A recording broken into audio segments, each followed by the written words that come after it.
It's just an old footlocker, Grandma. Nobody's going to want it. $20 maybe if we're lucky."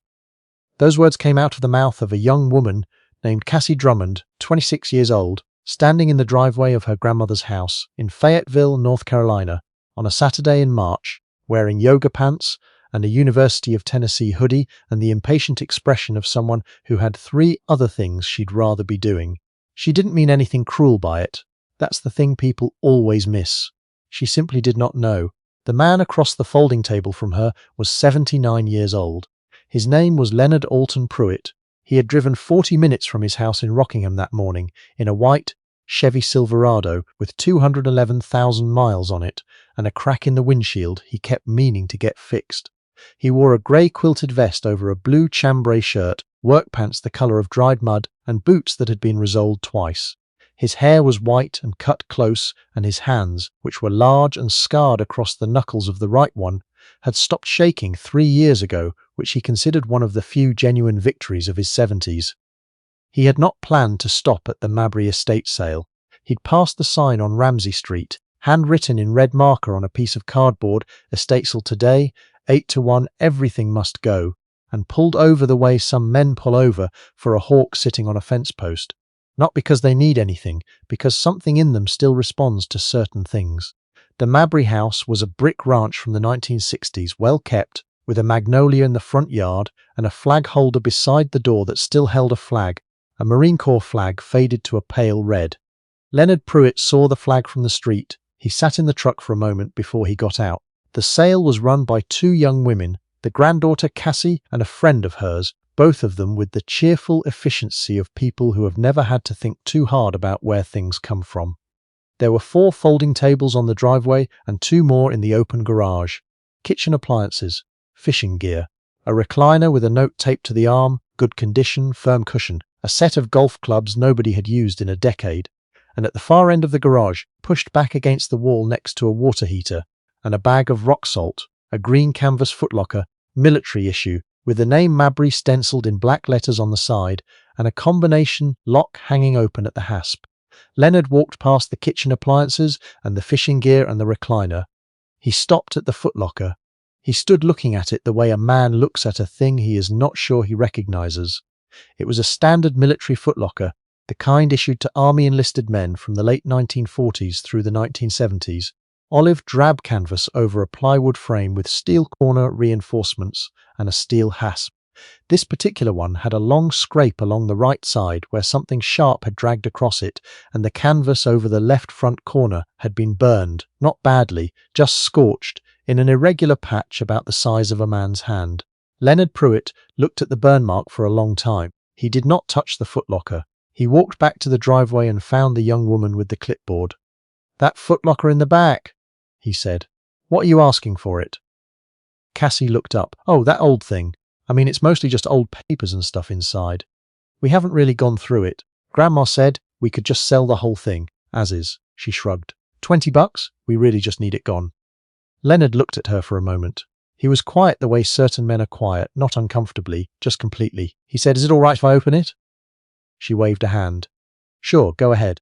He walked back to the garage. He crouched in front of the footlocker, which took longer than it used to, because his left hip had opinions about crouching that it had not had when he was 50. He lifted the hasp. He opened the lid. There was a smell. If you have spent time around military gear, you know the smell. Canvas and machine oil and old paper, and something underneath those things that isn't any of them, something that gets into the cloth and stays there for decades. Leonard knew the smell. He breathed it in once, slowly, and then he looked at what was inside. Folded utilities, faded to the grey-green of old leaves. A pair of jungle boots, soles cracked, laces replaced at some point with paracord. A Bible with a cracked spine and the name Dorothy written on the inside cover in a woman's careful cursive. And under all of that, wrapped in a piece of oilcloth, tied with a bootlace. A rectangular shape about 10 inches long and 4 inches wide. Leonard untied the bootlace. He unwrapped the oilcloth. Inside was a small notebook, olive drab, the kind you could buy at any Army PX for 40 cents, its cover warped from having gotten wet at some point and then dried slowly. Beside the notebook, wrapped separately in a piece of flannel, was a combat infantryman badge, the blue rectangle, the silver musket, the silver wreath, and a set of dog tags on a ball chain. Leonard did not touch the dog tags. He read the name stamped on the top one from where he crouched. Mabry, Elwood R. Leonard Pruitt sat back on his heels.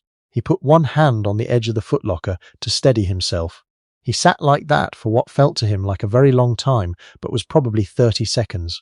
Then he picked up the notebook. He opened it to the first page. What was written there was a list of names and numbers. Serial numbers, 8-digit strings, each one written next to a soldier's name in handwriting that Leonard recognized after 53 years, the way you recognize the sound of your own father's voice on a telephone even before he says who he is. He had last seen that handwriting in the summer of 1969. He had carried his own copy of that same list in his left breast pocket for 11 months, and the third name on the page, LTLA Pruitt, was his. Leonard did not stand up. He read the rest of the list slowly, 8 names in all, and he said each one in his head the way a man says a prayer, because that is what it had become, that list, over the past 53 years. A prayer, a litany, a way of remembering what happened and to whom, and the order in which it happened and what was owed. He closed the notebook. He wrapped it back in the oilcloth and tied the bootlace the same way it had been tied. He placed it exactly where he had found it. He closed the footlocker. He closed the hasp. And then he stood up slowly and walked back out of the garage into the March sunlight and stood looking at the magnolia tree in the front yard until Cassie came over and said, "Did you want it?" "The footlocker? It's $20. Leonard took off his glasses and cleaned them on the hem of his vest. He put them back on. He said, "Whose sale is this?" Cassie blinked. "My grandmother's. Well, she's moving to assisted living, so we're clearing the house. And your grandfather, Elwood Mabry." "He passed?" She nodded. 2 years ago. "Did you know him?" Leonard was quiet for a moment. He said, "Can I speak with your grandmother?" Her name was Dorothy Mabry, and she was 76 years old, and she was sitting in the living room in a wing-back chair by the front window with a cup of coffee that had gone cold, watching the estate sale the way people watch things they have decided to let go of. She was a small woman with white hair pinned back and the careful, composed face of someone who has practiced composure for a very long time. Cassie brought Leonard inside. She introduced him as a man who'd stopped at the sale. Dorothy Mabry looked at him. Leonard Pruitt looked at her. He said, "Mrs. Mabry." "I'm sorry for your loss," she said. "Thank you. Were you acquainted with Elwood?" "I was," Leonard said. "We served together. He was my platoon sergeant in Vietnam. 2nd Battalion, 7th Cavalry, 1969. Dorothy Mabry set down her coffee cup. She set it down very carefully on the side table, as if she was worried about spilling something. She looked at Leonard for a long moment with the eyes of a woman who has spent 50 years waiting for information that nobody ever seemed willing to give. She said, "He never talked about it. Any of it. Not once in 52 years. Leonard nodded. He said, "No, ma'am, he wouldn't have." She said, "Please sit down." He sat. And because Dorothy Mabry had asked, and because the footlocker was about to go to a stranger for $20, and because Elwood's name was on the 3rd page of a notebook that Leonard had not thought about in years without a weight pressing on the center of his chest, he told her. He told her that Elwood Mabry had been one of 11 men in a rifle platoon moving through the Ia Drang Valley in February of 1969 on a sweep operation that had gone quiet in a way that experienced soldiers knew to distrust. Elwood had been the platoon sergeant, and Leonard had been a newly promoted lieutenant, 23 years old, 3 months in country, who was intelligent enough to know he didn't know what he was doing and wise enough to stay close to his platoon sergeant. He told her that the contact, when it came from 3 sides at once in the late afternoon when the light came slant through the trees and turned everything the color of old copper. He told her that within 90 seconds of the first shots he had taken a fragmentation round in the left side. Not the worst wound he'd seen, not even close, but enough to put him on the ground behind a downed tree with his radio gone, and 2 of his men down, and the situation deteriorating in the specific way that Leonard had been told about in training, but had not until that moment truly believed. He told her that Elwood Mabry had done what good platoon sergeants do. He had not panicked. He had not waited for orders that weren't coming. He had taken the remaining 8 men and organized a fighting withdrawal, pulling the flanks in, getting the wounded moving, staying on the radio with battalion himself when the lieutenant couldn't. And at some point, Leonard did not know exactly when, because he had been in and out of consciousness.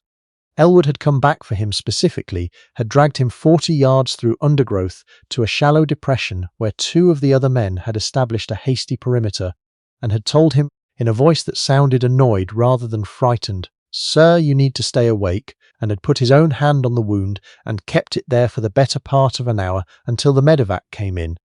The platoon had extracted with all 11 men, 3 of them wounded. Elwood had been recommended for the Silver Star. Dorothy Mabry had not moved since Leonard started talking. Cassie had come in from the driveway and was standing in the doorway with her clipboard held against her chest. The friend, Cassie's friend, whose name Leonard didn't know, had appeared behind her at some point. As Leonard said, the citation was downgraded, Bronze Star with V device. They gave it to him at a formation, and he accepted it because he was a soldier. But I know what he did. I was there. And I know what it cost him to do it, because I've thought about it almost every day for 53 years. Dorothy Mabry said very quietly, "He kept a box, a green box. He never let anyone open it." She paused. "I thought it was just old papers." "It is mostly," Leonard said. "But the notebook in there, he kept a list of all the men in the platoon, their names and their service numbers. He started it when I joined the platoon and he kept it updated. I carried a copy of it myself." He looked at his hands. Men like Elwood, they carry lists like that because it matters to them that the names stay straight, that nobody gets lost in the paperwork, that everyone is accounted for. Dorothy's eyes were wet, but she was not crying. She said, "He used to sit on the back porch after dinner. Every night, almost. Just sit there." Leonard nodded. "Yes, ma'am." He said nothing for a moment. Then he earned that porch. Whatever he was thinking out there, he earned every minute of it. Cassie made a sound from the doorway. It wasn't a word, just a sound, the kind that comes out when something hits you somewhere you weren't guarding. Dorothy Mabry reached over and picked up the cold coffee cup and held it in both hands without drinking from it. She said, "Mr. Pruitt, Leonard, I want you to understand something. Elwood was a good man, a kind man. He coached Little League for 14 years. He drove my mother to her chemotherapy appointments when she was sick. He remembered every birthday in the family. Everyone, without being reminded." She stopped. "I loved him very much, and I knew him for 54 years. But I didn't know this man, the one you're describing. I didn't know that man at all." Leonard said, "Mrs. Mabry, the man I'm describing and the man who coached Little League are the same man. That's what I came here to tell you. The thing Elwood did in that valley, it didn't come from nowhere. It came from exactly the same place that remembered every birthday." He looked at her steadily.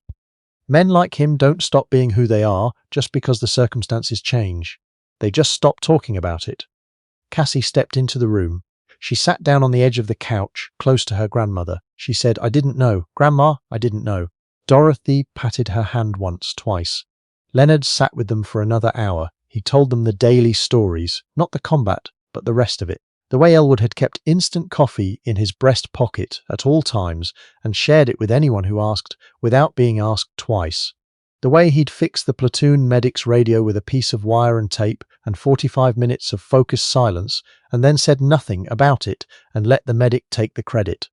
The way he'd once spent a full evening teaching a 19-year-old private from Meridian, Mississippi, how to write a decent letter home, because the boy was embarrassed that he couldn't do it well, and Elwood had noticed without being told. Cassie was crying by then, openly, the way young people cry when they realize the shape of a loss they hadn't known they were carrying. Her friend had come in and sat beside her. Dorothy Mabry was dry-eyed and very still, the way a woman is still when she is filing things somewhere very deep and important. There were 12 people in that living room by 2 in the afternoon. Cassie had called her mother, who drove over from Durham with a cardboard box of photographs she'd found in the back of a closet years ago and never known what to do with. There was a photograph at the bottom of the box, black and white, creased down the middle where it had been folded, showing 2 soldiers in field gear standing beside a sandbagged position. One of them was young and thin and laughing at something outside the frame. The other one was looking at the camera with the steady, measuring look of a man who has learned not to waste his attention on things that don't matter. Cassie showed the photograph to Leonard. He took it carefully in his large, scarred hands, and he looked at it for a long time. He said, "That's Hill 214, March of '69. He pointed to the laughing man. "That's Delmer Hutchins, from Beaufort, South Carolina." He pointed to the other man. "That's your grandfather." Dorothy leaned over and looked at the photograph. She said, "I've never seen that picture before." Leonard said, "He was 27 years old there." Dorothy looked at the face in the photograph for a long time. She said, "He looks exactly the same." A retired sergeant first class from the local VFW post arrived around 3 in the afternoon, called by Cassie, who had found the post's number on her phone, and explained, haltingly and imperfectly, what was happening. He came in his Class A uniform, pressed, with his service ribbons aligned and his shoes polished to a mirror.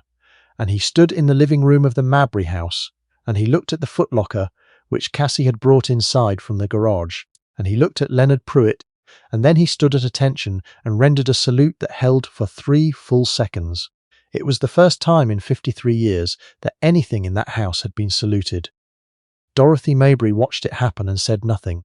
She pressed her lips together in the particular way of a woman who is choosing not to let go of something just yet. After the sergeant first class left, and after Cassie's mother had driven back to Durham with a box of photographs and a promise to make copies for everyone, and after the estate sale had quietly dissolved, the tables folded up, the recliner still unsold, the golf clubs leaning against the garage wall, Leonard Pruitt sat with Dorothy for a little while longer. She said, "I want you to have something." He said, "Mrs. Mabry, I didn't come here for—" "I know you didn't," she said. "That's why I want you to have it." She went to the Footlocker, which was sitting on the floor by the couch now, and she reached in and took out the small olive drab notebook wrapped in oilcloth. She held it out to him. "He kept the list for you, all of you. It seems right that someone on the list should have it." Leonard took the notebook. He held it with both hands. He said, "The Footlocker should stay with you." "Yes," she said, "I think it should." He stood up. He put the notebook in the chest pocket of his vest against his heart, the same pocket where he had carried his own copy of that list for 11 months in 1969. He said, "Mrs. Mabry, I'm sorry it took me this long to find him. I've looked on and off for a long time. He's an ordinary name in a country full of ordinary names, and quiet men are very hard to find." Dorothy said, "You found him?" Leonard said, "Yes, ma'am. Too late to tell him, but not too late to tell you." He drove home to Rockingham that evening, with the windows cracked and the radio off, the March air still cold enough to matter, the notebook sitting on the passenger seat beside him. He did not play music. He drove the way a man drives when he needs to think, and thinking takes everything he has. On Monday he sat down at his kitchen table and he typed. Because his handwriting had gotten bad in the past 5 years, and he refused to give anyone a reason to struggle over his words. A 12-page document for Dorothy Mabry. Every story he could remember about Elwood. Not the combat, the other things, the instant coffee, the radio, the letter.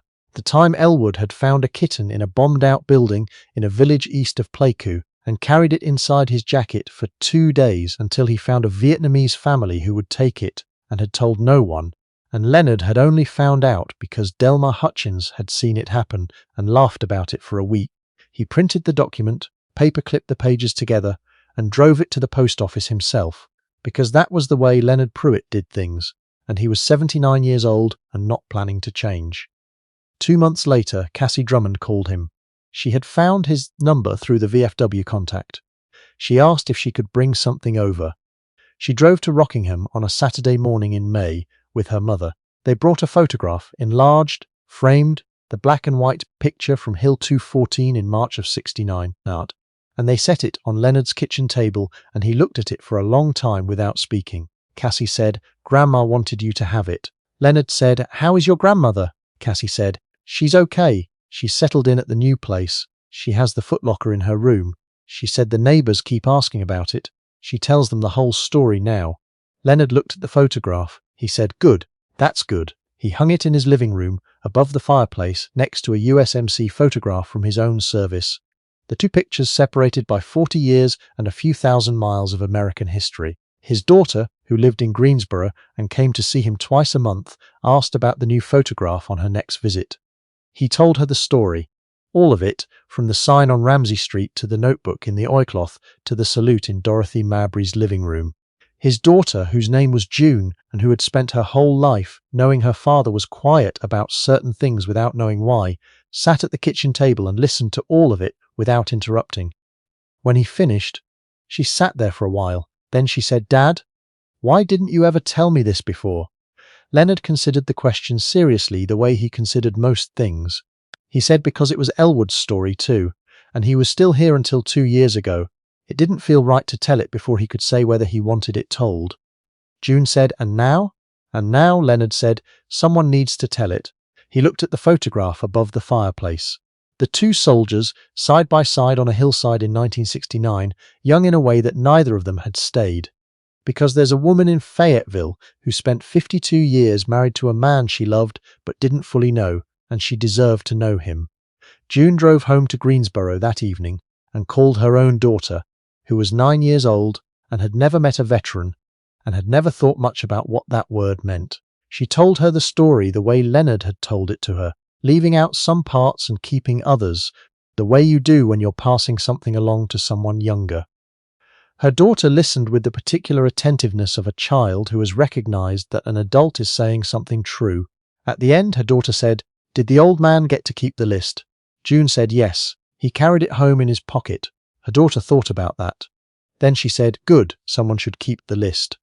Leonard Pruitt visits Dorothy Mabry 3 or 4 times a year now. He drives the 40 minutes to Fayetteville and sits in her room at the assisted living facility with the Footlocker against the wall and the framed photograph of 2 young soldiers on the shelf above the television, and he tells her stories about Elwood that he saves up between visits.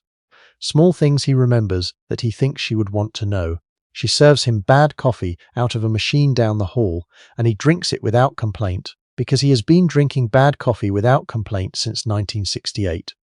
And he sees no reason to stop now. The notebook is in his bedside drawer, still wrapped in the oilcloth, still tied with the bootlace. The list inside is still accurate. He has checked it. All 11 names, all 11 numbers. Every man accounted for. That is the thing about men like Elwood Mabry. They keep the list because they know, in a way that is very hard to explain to someone who has not stood in the places they have stood, that the names are the last thing you let go of.